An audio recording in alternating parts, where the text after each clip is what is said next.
L'objectif étant que vous rencontriez entre vous, pour ceux qui ne se connaissent pas, même si là vous êtes basé sur 2 communautés de communes.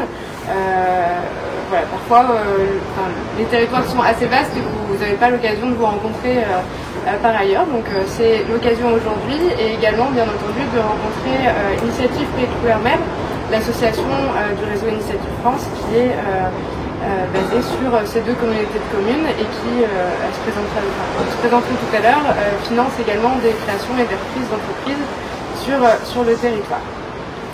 Donc l'idée, avant de parler du Brit agricole, etc., c'est peut-être de vous donner la parole à vous et pour une présentation en fait peut-être assez succincte de vos parcours, de vos projets et je regarde par ici parce que vous êtes à peu près tous groupés, il y a Julien et les gens qui sont par là, mais donc voilà, de vos parcours, de vos projets et puis peut-être de l'utilité aussi du prêt d'honneur pour vous.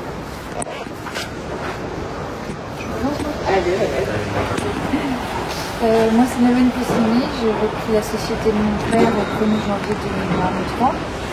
C'est de la poule pondeuse et de la culture de vente, à peu près. Et puis moi mon parcours, j'ai fait 5 années en tant que technicienne agricole en volaille, en poule pondeuse et poulette, chez la coopérative Aurelienne, enfin c'est CAB avant. Et puis le prêt Brit, il m'a servi pour acheter un tracteur et j'ai réussi à avoir un différé de 3 ans aussi avec le prêt Brit. Depuis combien de temps vous avez repris l'exploitation? Depuis le 1er janvier là. D'accord. C'est récent. Ouais. C'est bon. Clément Risquet, donc installé depuis le 1er avril avec ma mère à 50-50 sur la commune de Guillier. Elle avait 1000 m² de poulet lourd. J'ai créé un 2000 m² en jardin d'hiver, en chair aussi, et en on a 90 hectares. Le prêt Brit, il m'a servi reprise de part sociale. Installation, puisqu'on est à 50-50 à l'hiver.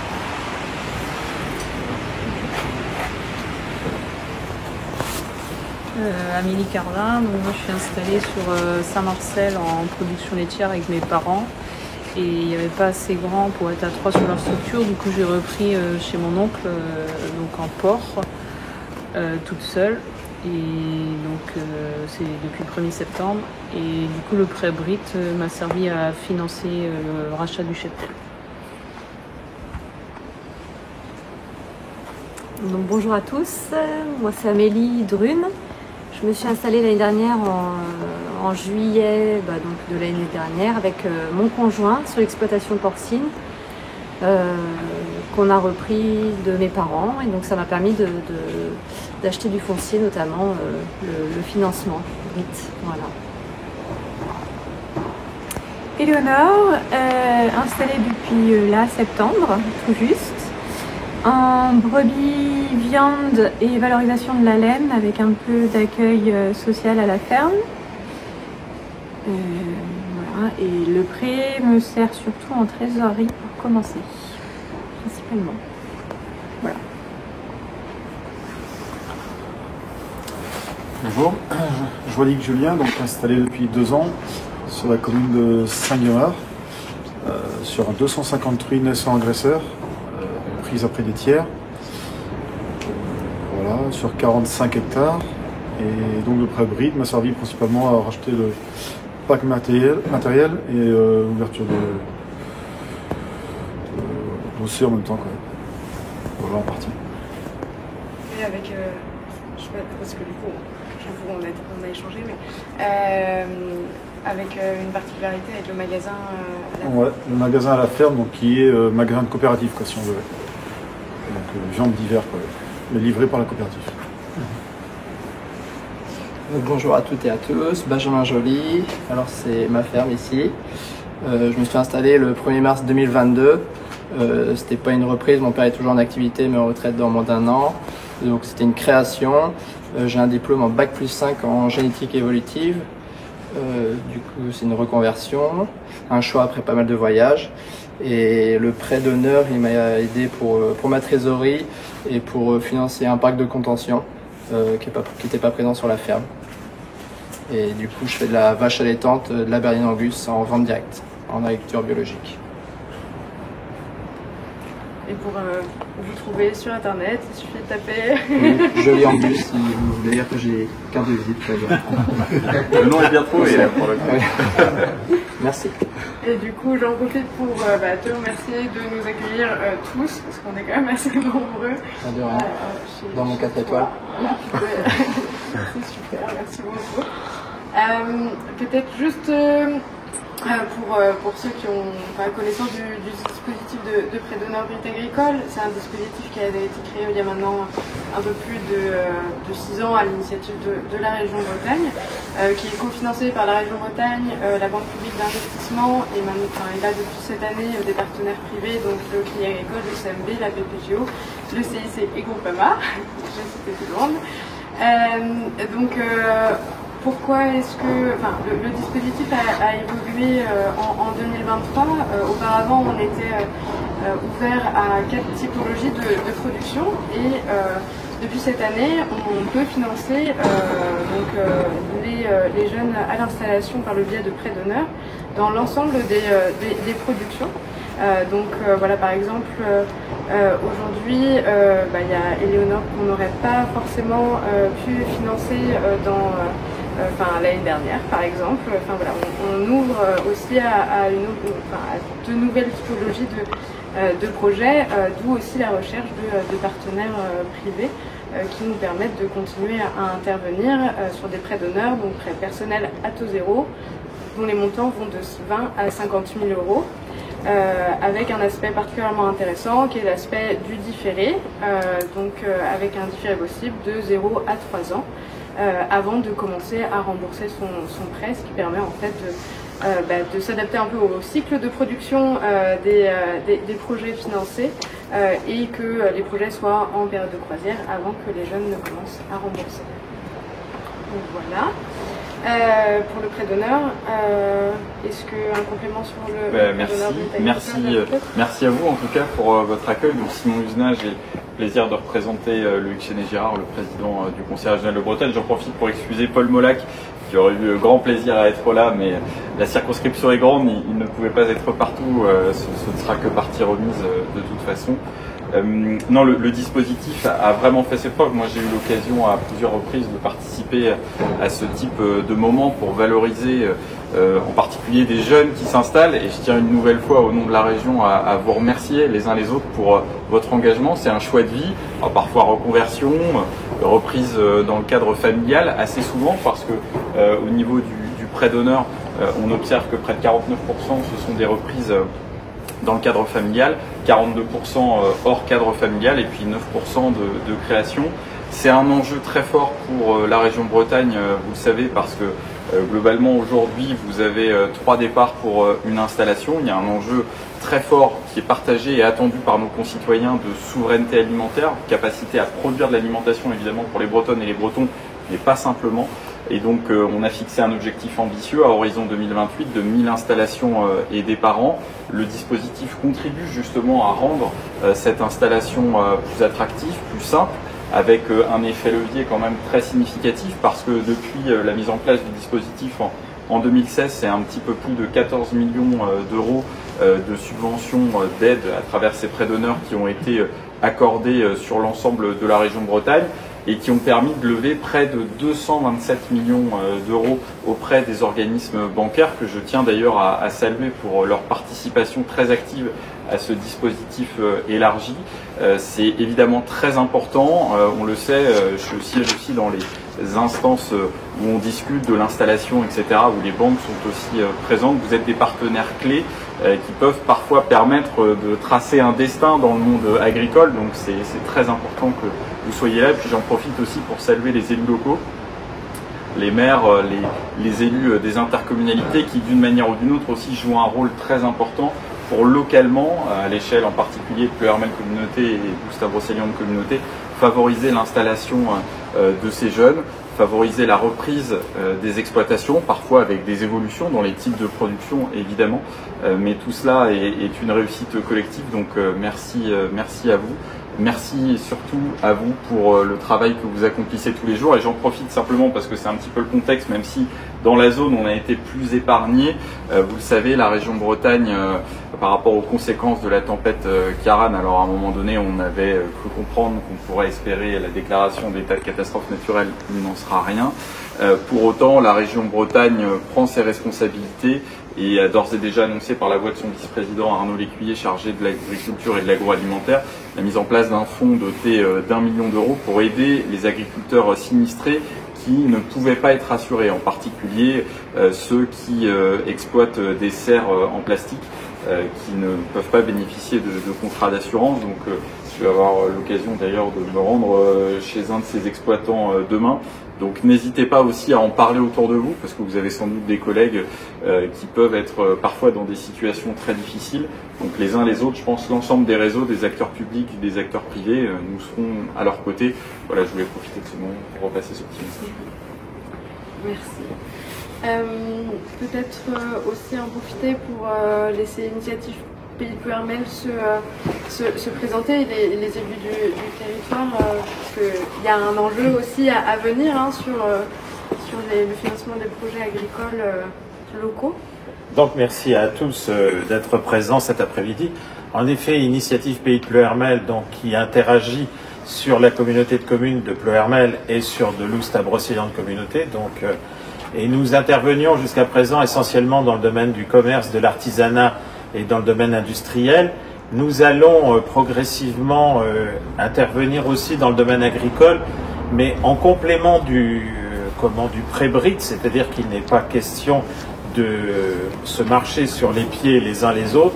Donc nous allons, en fonction de nos disponibilités en matière de prêt, nous restreindre aux petits objectifs, c'est-à-dire que nous allons aller jusqu'à des investissements de 200 000 euros, c'est-à-dire essentiellement donc du maraîchage, de l'apiculture, enfin de ce type de domaine, puisque le pré-Brit, lui, s'adresse à des reprises ou des créations d'exploitation beaucoup plus importantes, mais donc nous allons nous appuyer néanmoins sur la Chambre d'agriculture si elle le souhaite, et aussi sur nos partenaires bancaires spécialisés dans le domaine agricole. Donc Initiative Pays de Ploërmel aujourd'hui, c'est une 50aine de dossiers par an aidés. C'est pour 1 euro de prêt personnel accordé, c'est 10 fois plus de prêts bancaires. Donc vous voyez que notre participation est tout à fait importante pour aider les jeunes, ou les moins jeunes d'ailleurs, à s'installer ou à se reconvertir. Voilà. Oui, c'est vrai que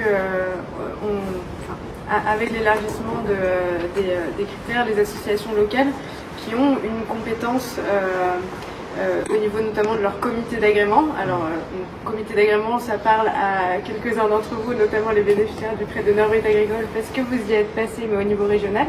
Là, l'idée, c'est que éventuellement les projets agricoles présentant des plans de financement inférieurs à 200 000 euros passent en comité, mais là au niveau local, donc avec une connaissance, des membres de comité qui ont une connaissance du territoire fine et particulièrement pertinente pour les projets que tu citais, c'est-à-dire les projets de maraîchage, d'apiculture, tous les projets où on a de la vente directe et ou de la transformation. C'est vraiment une expertise qui sera certainement encore plus poussée que la nôtre avec la participation des différents acteurs qui sont compétents en agriculture, notamment les conseillers chambres, les partenaires bancaires, etc. Sachant que comme dans d'autres domaines, on essaiera plus d'évaluer la capacité de chef d'entreprise plutôt que la capacité technique, puisque en général les gens qui se lancent dans un projet donné ont la compétence technique. Donc nous évaluerons auprès même de ce monde agricole plus la faculté à développer un projet d'entreprise. Et puis ce qui fait la force aussi du réseau Initiative, parce que j'ai eu la chance de bien le connaître, notamment à travers Georges Fournol sur le Pays de Vannes, c'est qu'il y a cette dimension d'évaluation, mais il y a une dimension aussi de conseil, d'accompagnement, parce que c'est pas simplement une structure qui dit bon, vous réunissez les conditions, vous les réunissez pas, c'est comment on peut vous accompagner, le réseau de chefs d'entreprise qui est quand même très important, peut faciliter votre activité, si éventuellement il y a des angles morts qui ont été identifiés, comment on peut vous aider. Et ça, c'est vraiment la force aussi du réseau Initiative que je tiens à saluer. Tout à fait. Et pour illustrer ce qui vient d'être dit, il faut savoir que un entrepreneur aidé par Initiative, à 80, sur notre territoire en tout cas, à 91% de chances d'être toujours présent à 5 ans, alors que la moyenne nationale doit tourner, alors je n'ai pas les derniers chiffres, mais aux alentours de 70-72%. Ce qui est moins vrai en agricole. C'est pour ça que peut-être vous n'avez pas les mêmes ratios, mais hors agricole, c'est vrai que les taux de pérennité sont un peu moins importants. Est-ce que les élus locaux veulent un petit peu aller Simplement se féliciter pour nos jeunes, ils aient décidé de monter des projets parce qu'on connaît tous le challenge que l'on a, que ce soit les élus, les professionnels, enfin les responsables des instances. Dans les 5 ans qui viennent, ça doit être un quart de nos agriculteurs qui va être à la retraite. Quid de la reprise, quid de la vie de nos territoires, de l'entretien de nos territoires. On est d'abord, avant d'être autre chose, une région agricole agroalimentaire aussi. Et on a besoin de développer, de maintenir cela, mais de développer aussi des projets plus petits. Effectivement, votre projet en particulier, il est assez symptomatique de ces possibilités-là. Et on a effectivement besoin que ce soit en bio ou en conventionnel d'ailleurs, je pense qu'il y a de la place pour tout le monde. Si on veut nourrir, les humains que nous sommes et toute la population, il faudra bien produire, et produire, ça veut dire qu'il y a des gens qui s'installent pour reprendre les gens qui arrêtent leur activité. Donc bravo d'abord à ceux qui ont pris l'initiative, la responsabilité aussi, parce que c'est une sacrée responsabilité, de s'engager dans un métier qui est un métier de mission quand même, c'est quasiment un sacerdoce. Je suis fils de paysan, mais l'agriculture a tellement changé que c'est sans doute encore plus difficile. Et puis merci à tous ceux qui apportent des aides, et la région bien évidemment. Et puis Initiative Pays de Pleurmel, je crois, plateforme sans laquelle on n'aurait pas installé dans nos communes autant de gens. Alors en agriculture pas encore, mais ça va venir sans aucun doute, mais en matière de commerce et d'artisanat en particulier. Et ça c'est aussi un autre challenge pour nos territoires, parce que on est à Saint-Nicolas, et je me suis fait la réflexion en arrivant. Saint-Nicolas, malheureusement, il n'y a plus beaucoup de commerce. Et si on n'a pas des aides pour réussir à installer des gens ou à reprendre des commerces, dans pas mal de nos communes, on n'aura plus de commerce. Et c'est quand même la vie de nos territoires. Bon. Alors, quant à ce dernier, c'est toujours très difficile de ne pas répéter ce qu'ont pu dire les prédécesseurs. Alors juste, ce que je voulais signaler, effectivement, c'est qu'on a longtemps pensé que dans le milieu agricole, il n'y avait pas de problème de renouvellement. Qu'on aurait toujours les enfants des paysans, des agriculteurs qui allaient reprendre. C'est plus aussi vrai que ça. Donc il y a un moment, on voit que la région, on voit que les EPCI créent une dynamique pour effectivement trouver des gens non issus du milieu agricole qui pourraient éventuellement être intéressés par ce métier. Moi je comprendrais juste que le métier d'agriculteur, c'est pas un sacerdoce. C'est effectivement une passion et qui mérite aussi, au même titre que les soignants, au même titre que les commerçants, au même titre que les artisans.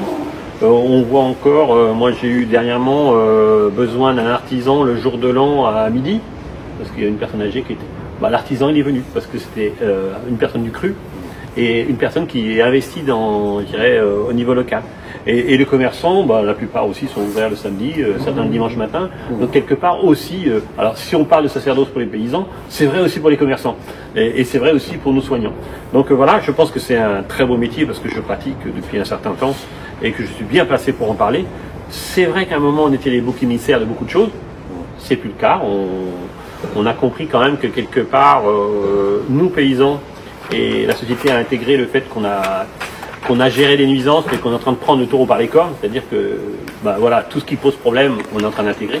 C'est pas très simple, c'est pas facile d'avoir une activité quelle qu'elle soit, c'est vrai pour l'activité industrielle, c'est vrai pour l'activité routière, d'avoir un métier sans zéro nuisance. À mon avis, il n'y en a pas beaucoup. Mais on est en train d'essayer de les réduire et surtout cette acceptation sociétale de l'intégrer au maximum. Et je pense que quelque part, le discours aussi, je vois une nouvelle génération, le discours qu'on doit tenir les uns et les autres, c'est que quelque part, c'est quand même un beau et un très beau métier, quoi. Donc c'est pour ça que, bon, y a pas de souci, je ne fais pas de souci pour vous. Salut. Donc moi je suis Laetitia Goupil, je suis la coordinatrice de l'antenne de Ploërmel. On est une quinzaine d'agents.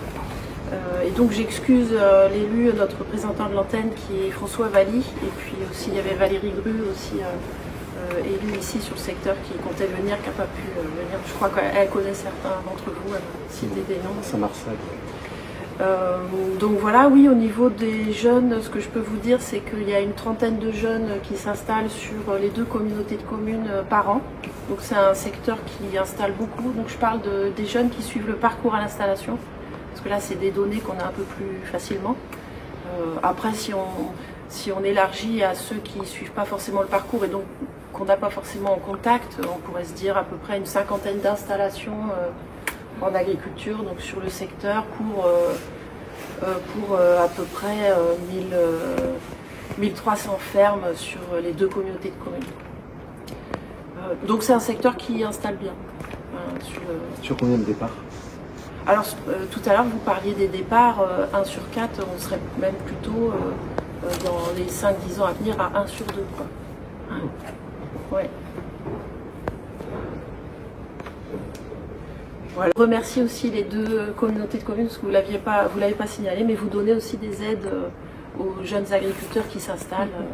Voilà, et donc ça permet d'avoir, ça permet pour eux d'avoir de l'argent de départ pour au moins s'assurer un revenu sur la personnelle sur la première année de démarrage qui est souvent difficile. Voilà. Belle précision, merci. Alertez-nous tout de suite, et on est vraiment là dans une logique de guichet unique, de vous faciliter aussi la vie sur le plan des démarches, etc. Donc là typiquement, j'imagine sur les aides attribuées par les intercos, c'est vu aussi avec la Chambre, parce que traditionnellement c'est la Chambre qui instruit les dossiers, etc. Donc voilà, on est vraiment là pour vous, comme vous êtes là pour nous d'ailleurs, donc encore une fois, merci.